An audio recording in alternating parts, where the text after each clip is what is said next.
you all the time when a customer would bring up a competitor's truck. He'd win the arguments, but lose the sales. So he flipped his whole approach.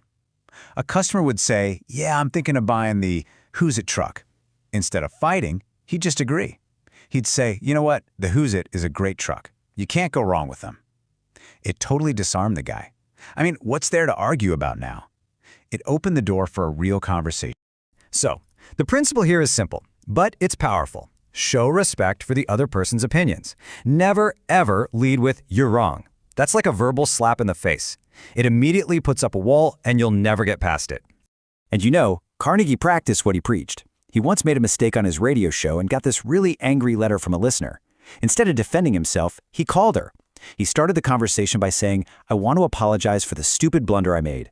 And the effect? It was instantaneous. She was completely disarmed. She went from being furious to defending him and apologizing for her own letter. It's an amazing transformation. All right, this brings us to the final and maybe the trickiest part of all, being a leader. How do you actually correct people and change their behavior without creating all that resentment we've been trying to avoid? This is where everything we've learned comes together. Carnegie lays out a really clear 4-step framework for this. 1. Always begin with genuine praise and appreciation.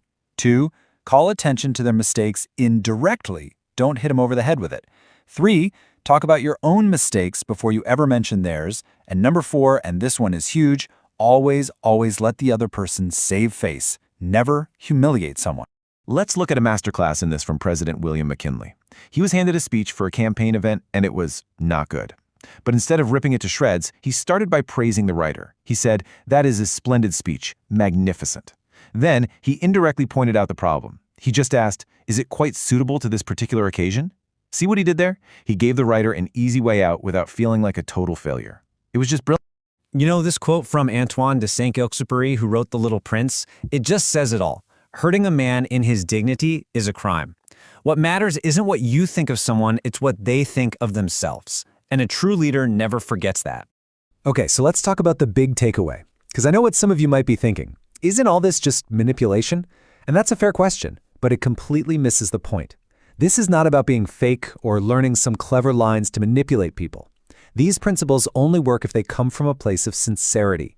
It's about a real, fundamental shift in your perspective, away from yourself and towards a genuine desire to understand other people.